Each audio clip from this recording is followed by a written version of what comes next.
scripture reading is Psalm 95. Oh, come, let us sing to the Lord. Let us make a joyful noise to the rock of our salvation. Let us come into his presence with thanksgiving. Let us make a joyful noise to him with songs of praise. For the Lord is a great God and a great King above all gods. In his hand are the depths of the earth. The heights of the mountains are his also. The seas are his, the sea is his, for he made it, and his hands formed the dry land. O come, let us worship and bow down. Let us kneel before the Lord our Maker. For he is our God, and we are the people of his pasture, and the sheep of his hand. Today, if you hear his voice, do not harden your hearts as at Meribah, as on the day at Massah in the wilderness, when your fathers put me to the test and put me to the proof, though they had seen my work. For 40 years I loathed that generation and said, they are a people who go astray in their heart, and they have not known my ways. Therefore I swore in my wrath, they shall not enter my rest.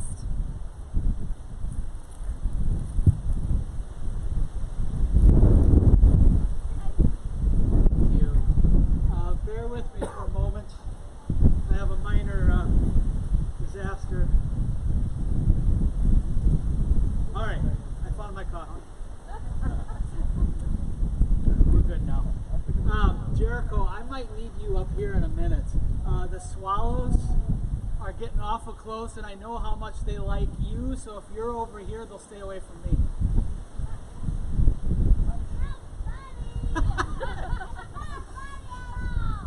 There might be a story behind that if anybody wants to track him down and ask him. I love the swallows.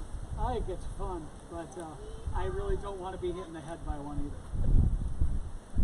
Let's pray as we get into Psalm 95 today. Heavenly Father, we thank you for your word. We thank you for words of joy, words of encouragement, and words of caution. And I pray that you would help us to see your message in this passage today for us.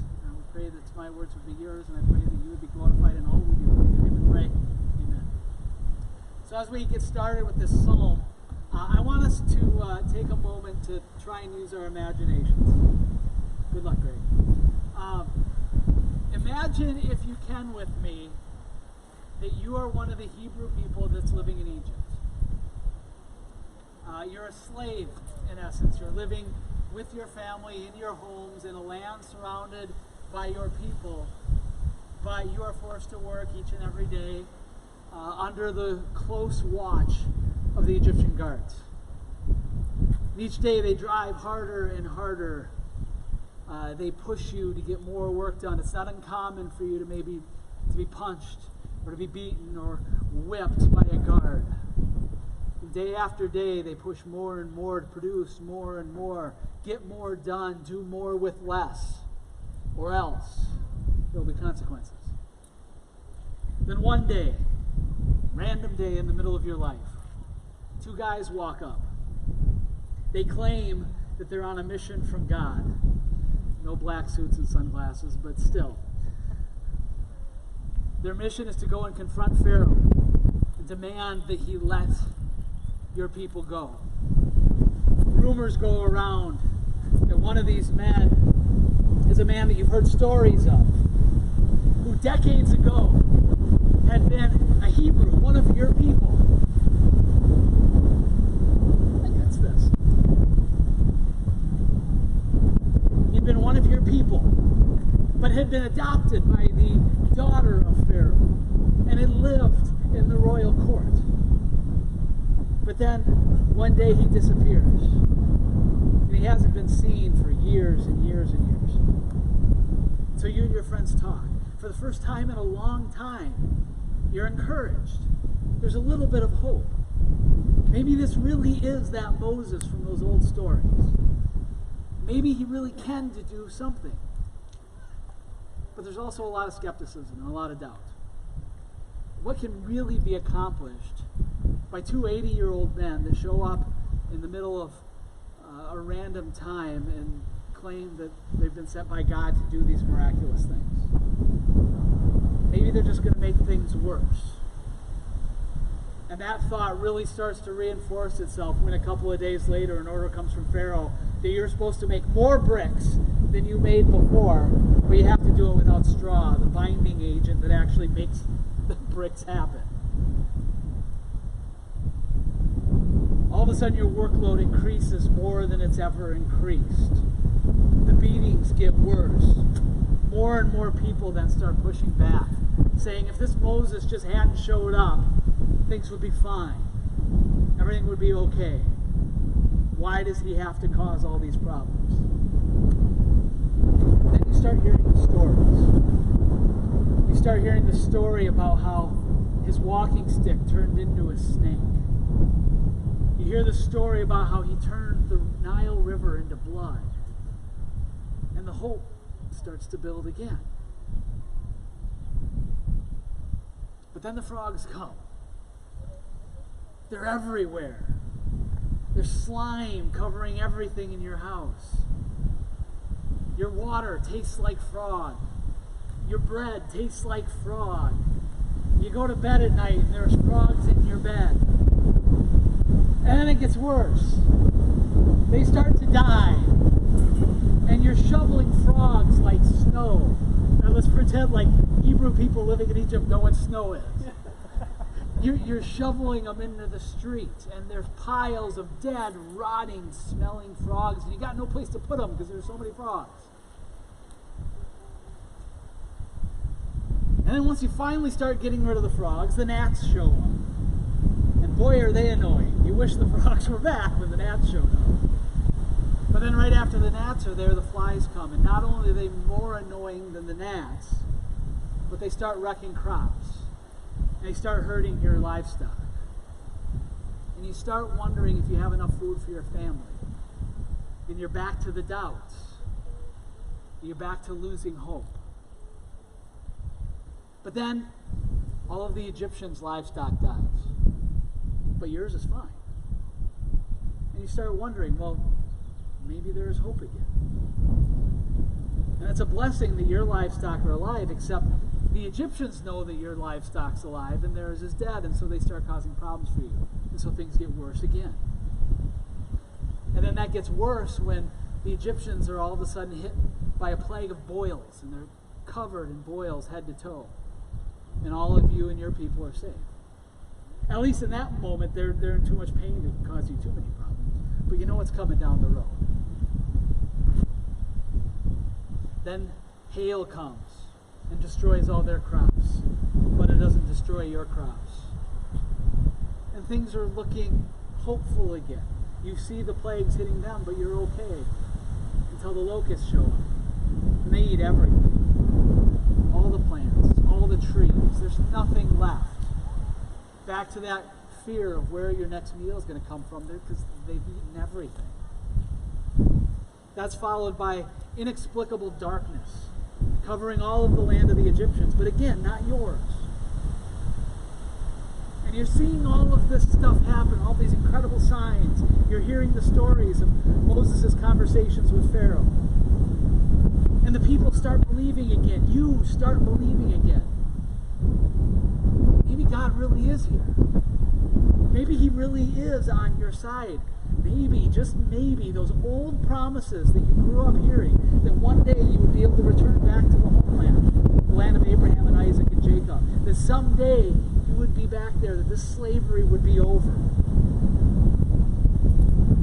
Maybe that's going to happen. So, when you're told about a final, horrible curse, and you're given these strange orders, you decide to follow them. So you do what you're told. You take a sheep and you slaughter it. And you paint its blood on your door. And then you make supper. But you eat supper standing up in your going out clothes. Like you're ready to walk out the door at that moment. And you're thinking, this is weird. But you do it. And you go to bed. You take off your coat, take off your shoes. After supper, go to bed. Only to wake up in the middle of the night by the screams of the Egyptian mothers and fathers who have found their sons dead. And the next morning, while you're packing up your meager belongings, And Egyptians are coming to you, giving you stuff for who knows what reason. You look back over the last couple of months, and you see these incredible things that have happened and the stories that you've heard, and you see how you've gone from hopeless to now hope realized. You're leaving. You are no longer slaves. You're going to that promised land that your people have been looking for hundreds of years. You start to reflect on how you went from worshiping a distant God that seemed to have abandoned you or seemed to be absent, to now you've seen his might, his awesome power, his terrible hand at work in Egypt. And over the next couple weeks, that's going to continue. You march towards the promised land, only to look back and see the army of Pharaoh chasing you. He's changed his mind and he's going to take you back. And all of a sudden, you're facing a sea on one side and an army on the other, and you think that it's done. Until you watch that sea part and dry land go in the middle, and you walk between the waves. You come out the other side only to turn around and see those same waves that you walked through come crashing down on your enemy. And so now you know you are truly free. You start following this giant cloud during the day and this pillar of fire at night. More inexplicable signs and wonders. But you see constantly the presence of God in front of you. In the middle of a dry desert, you're given water out of rocks. It just comes spurting out. Every morning, you're fed with this manna from heaven. You never have to worry about food. It's always there. Then Moses goes up on a mountain to speak with God. And while he's gone, you have this great idea that you and your people, you'll make an idol just like they had in Egypt.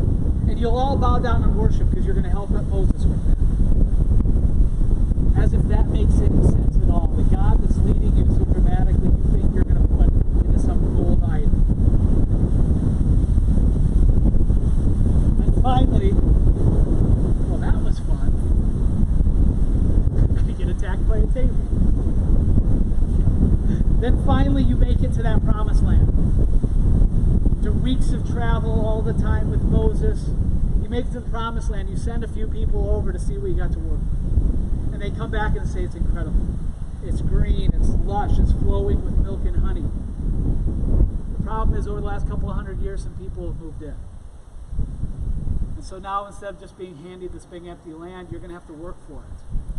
And you decide, yeah, I think we're just going to hang out on this side of the river. We don't like the idea of all that work.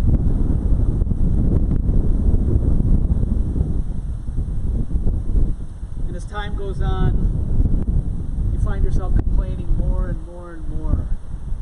The miraculous food hasn't been good enough. You don't like all the walking. You don't like the worship services. Despite all of those miracles, it simply hasn't been good enough. And now God says he's going to lead you across the river and he's going to lead you in the conquest. You say, I don't want to do the work.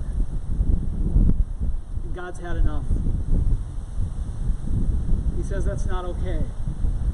So here's my judgment. You're going to walk around in circles for the next 40 years. And you know why? Because in 40 years, y'all will be dead. And maybe your kids will listen to me. Maybe your kids will see the signs and wonders that you saw, and they'll do what I told them to do. And so 40 years of wandering the desert.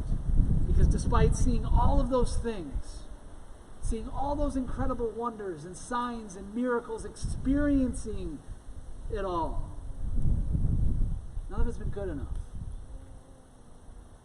You still have to have your way in your time. That's one of many similar stories of the nation of Israel. And sometimes when you look at the story of Israel in the Old Testament, it just seems ridiculous. A few weeks ago, you saw all those miracles in Egypt, and you get to the Promised Land, and you say, yeah, I don't think we can do it. I mean, how dumb do you have to be? But the thing is, in the Old Testament, the stories of Israel are there for a reason. It's not just so we can see how stupid they were. It's because they are an analogy for us, because we do the exact same stupid stuff. Because we can take a little time and reflect on our past.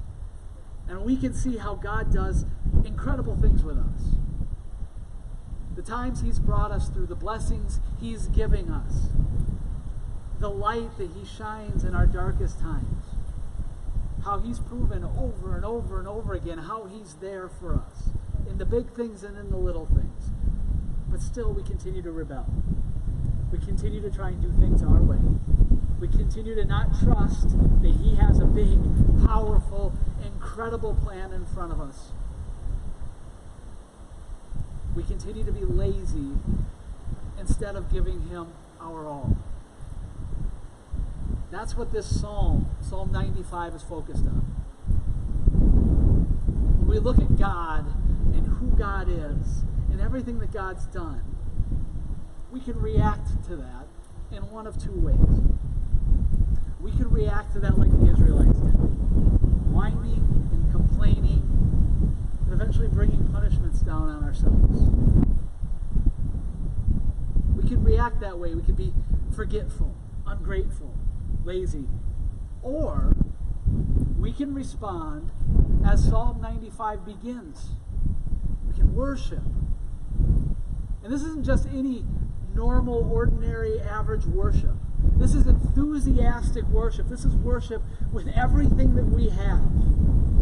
It isn't just passive, reluctantly present worship. This is shouting to God with praise. Look at verse 1 and 2. O come, let us sing to the Lord. Let us make a joyful noise to the rock of our salvation. Let us come into His presence with thanksgiving. Let us make a joyful noise to Him with songs of praise. Make a joyful noise. The phrase literally means to shout joyfully. That means loud. There is a decibel level to that. Perfect health, sorry. Means we are called to cause a disturbance, a hubbub, a ruckus. I pulled out the thesaurus for that. There's some good words. And when we're making that noise, it's not just for the sake of making a noise. We're making a joyful noise because God is the rock of our salvation. Our salvation, where we can be saved from death and destruction, pain and suffering and evil. We can be saved from all that. And that salvation, it's a rock. It's not shifting sand that changes and moves. It can go away. It can drop out from underneath us. It is solid. It's strong. It's firm. It's unmoving. We don't have to fear that our salvation is going to disappear. It's going to be taken away. It's going to be lost. And in the midst of that, we can come into His presence. As mighty and powerful and awesome as God is, we are granted access to the Creator of the universe ourselves. Even though, as this continues in verse 3 and following, even though that this is who God is, the Lord is a great God and a great King above all gods. In His hand are the depths of the earth. The heights of the mountains are His also. The sea is His, for He made it, and His hands formed the dry land. We are granted the privilege of entering into the presence of the King of Kings, the Creator of the universe. It's an offer that's laying in front of us. All we have to do is accept it. And what we have to recognize is there's nothing we can do to deserve the offer, the honor that's given to us, the privilege of access. It does cost something. It has a great cost, but it's one that we could never pay ourselves. But Jesus Christ, the eternal, divine Word of creation, took on flesh, dwelled among us, lived a perfect life, and died a sacrificial death, being obedient to the Father all the way to the cross, so that we could have that access. So that we could have access to the King that is above all gods and all rulers and all authorities. And even more than simply having access, we are His people. Verse 7, For he is our God, and we are the people of his pasture and the sheep of his hand. Not only is he our God, we are his people. We are his sheep, the sheep of his own hand. He cares for us. He guides us. He protects us. He loves us. That's incredible. It's unbelievable. But it's true. So as always, we're left with a choice there. This is something we very often take for granted. Because we're confronted every single day with the truth of the gospel. That a good and loving God made a way for his rebellious creation to be forgiven and to come home through the death of his one and only Son. All we have to do is accept that offer of forgiveness that comes with the cross. So we have to decide how we're going to respond to that every day. We should be responding as the writer of this psalm here does in verse 6, where it says, "O come, let us worship and bow down, let us kneel before the Lord our Maker." We should be responding with worship, passionate worship, shouts of joyful noise, with wonder at this incredible gift that has been handed to us. But oftentimes we take it for granted. Just like one more miraculous fountain of water in a dry desert. Or like manna that is feeding us for a 60th day in a row. Or a fireball that is guiding the way through the darkness for one more month. And in all of that, still not trusting God to take that next step and follow him in faith. That's the challenge of this psalm. Respond to the gospel each and every day with gladness and joy and thankfulness. Don't take it for granted, or we have to deal with the consequences of taking it for granted. It's my prayer that our hearts would take time each day to focus ourselves on this truly good and blessed gospel that we've been given. Father, I pray that we would take none of this for granted. I pray that we would live in the joy of your salvation and your love. And I pray that that would flow out of us into the world, a world that so desperately needs it. Be with us and encourage us and empower us each and every day. In your name we pray. Amen.